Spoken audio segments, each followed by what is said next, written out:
Hmm.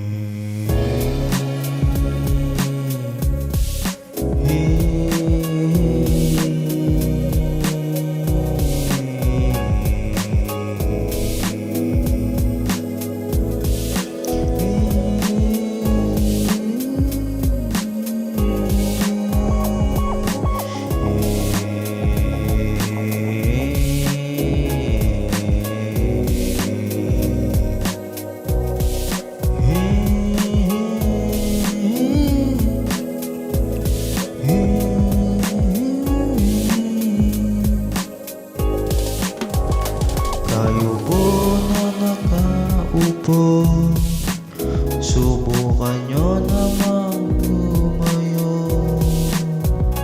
at baka matanaw ninyo ang tunay na kalagayan ko.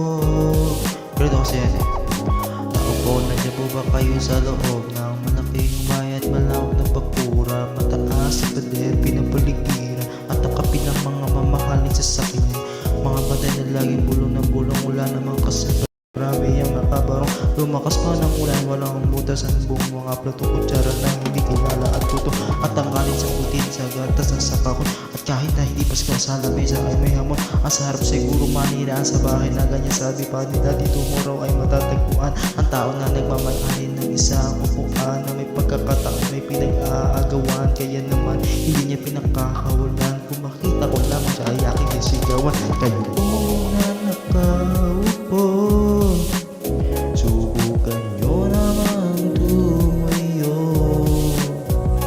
at baka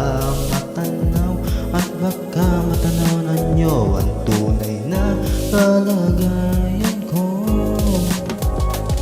Mawalang galang na po sa taong nakaupo, alam nyo mapantakan ng bigas namin, hindi puno ang dingding ng bahay namin na pinatagpit-tagpiyero sa gabi ay sobrang init na tumutunaw ng yelo na di kaya bilhin upang ilagay sa inumin.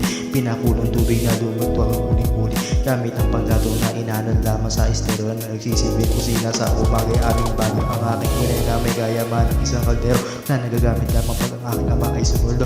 Pero kulang pa rin, ulam na tulad asin na 50 pesos sa magapon pagkakasyahin. Di ko alam kung talagang maraming harang o mataas na mga baka na nagbubulag-bulagan lamang po kayo.